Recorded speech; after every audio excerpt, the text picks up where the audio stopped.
Going on, beautiful jellyfish? It's Tracy. Thank you so much for taking a little bit of time today to hang out with me. I really appreciate it. Got my little green tea here. And in today's video, we are going to be talking about 10 blue staples that you can run in Commander. I am on part 5. I will list the other 4 parts in the down bar below. And I do plan on doing more of the series where basically I talk about 10 staples that you can run in all or a majority of Commander decks. I think that's everything. If I don't talk about a card, there's a good chance I talked about it in the past part, or if I didn't, it's because I'm going to talk about it in a future part. So there you go. Let's just jump into it. Let's first start talking about Resculpt. Man, can I just say that I love these like Turn to Frog-esque cards, and my favorite thing about a card like Resculpt is that you just get to exile the creature. You just get to do it. They get a 4/4. You do not care. Please give them a I was about to say 10/10, that might be a little ridiculous. It doesn't matter because whatever it is that you're exiling is just gonna be good. So giving them a 4/4 is so inconsequential. It's instant speed, it's 2 mana. I love it. It's so good. I think it's only ever been printed the one time. I guarantee you could probably pick this card up for so cheap, which I always like to mention when I... Next up, let's talk about Quick Study. Not a whole lot to say here. It's 3 mana instant speed, you draw 2 cards. I honestly have always found that cards like this are so good, especially at the instant speed level. And if you're just looking for a really good like budget option for you that does something like this, I definitely check out Quick Study. This next one. Okay, so I wrote this list, a bit ago, and I was like, what is this card? And as soon as I saw it, I was like, oh my god, this card is so funny. If you love Resculpt, you're going to really like this card called Cyber Conversion. Turn target creature face down. It's now a 2/2. Come on, guys. So incredibly funny. If you're really struggling to deal with an opponent's really big thing, let me introduce you to Cyber Conversion. I think this card is absolutely hilarious. Is it expensive? Let's do a little test together. Cyber Conversion, because I think it's only ever been printed the one time.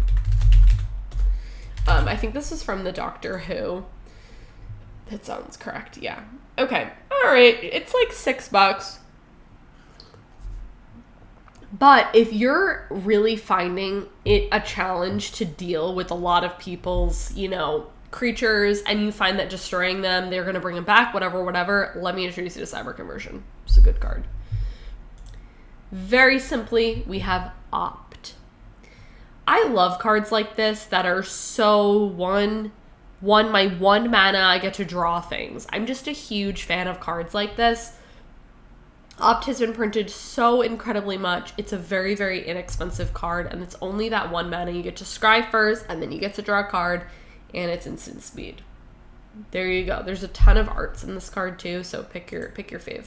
My personal favorite is the Strixhaven one. That's not the art that's shown, but the Strixhaven one is very pretty. Okay, next up we have is Archmage Emitruis. Okay, I run this card in my Riku deck, and I don't often run a ton of creatures in my Riku deck, and if I do, they are most of the time some sort of mana acceleration card, like a mana dork. I really like Archmage. As soon as I saw this card, I was like, I need to put this in Riku. Whenever you cast or copy an instant or sorcery spell, you get to draw a card.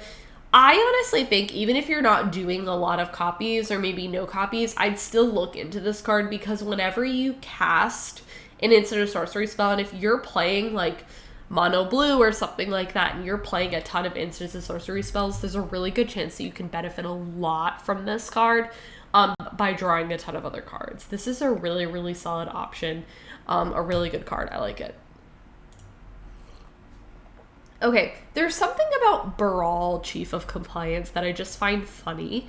I don't know if it's just because like Chief of Compliance is such a like a business thing, but then there's just like this dude Baral who just is the Chief of Compliance. I don't know what it is. I find this card comedic.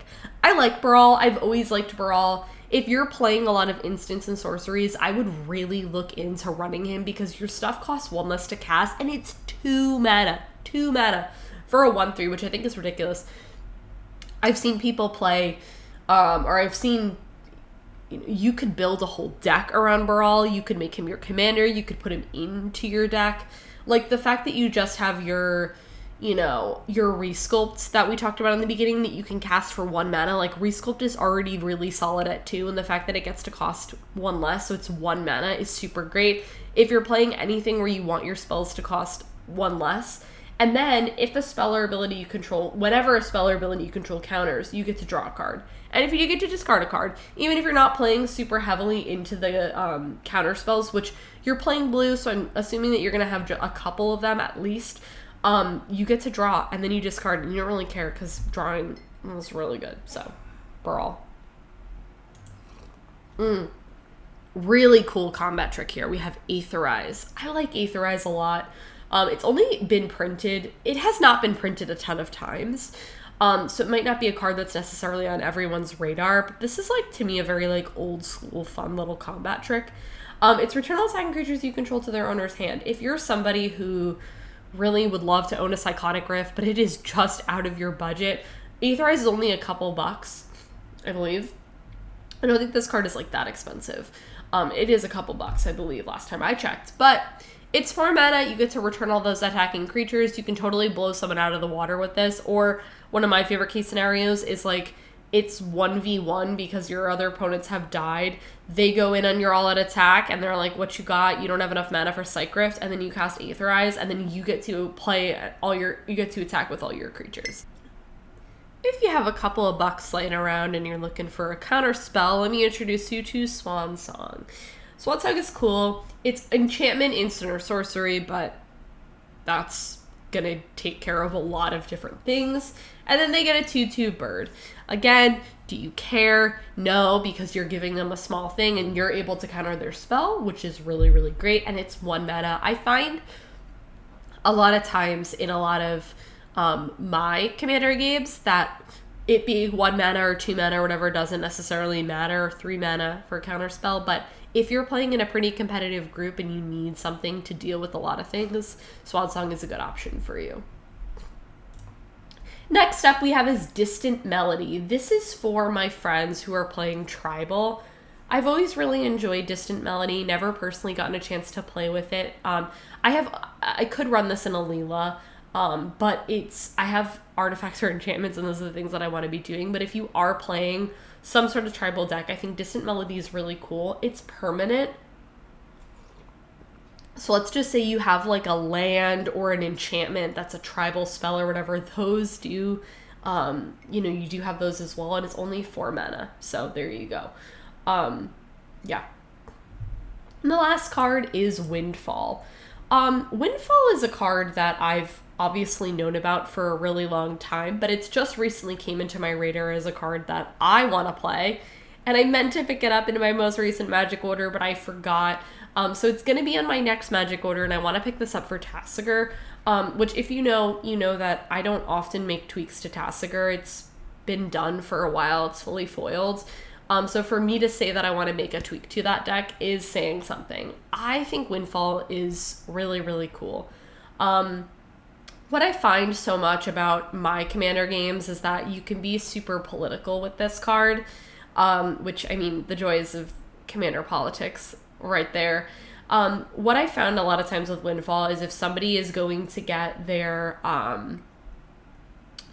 they tutor for something, they put something in their hands, you have a friend who's like, whoa, this card is so good, whatever. But even if you don't, if your hand just needs a little bit of reshaping, you get to discard, and then it's the greatest number of cards a player discarded. So you got to play the game of how many cards are in everyone's hands, and hopefully do it at a time where you get to draw, 5, 6, 7, or maybe even more cards. So Windfall, it's a great card. It's a couple bucks. I would pick it up. So yeah, guys, that is it for talking about 10 additional blue cards. I would really like to know what cards you'd like me to talk about in a future part that I haven't mentioned in this video or the others. If you enjoyed this video, go ahead and give it a thumbs up. Subscribe to my channel if you're not already, and I'll catch you on my next one.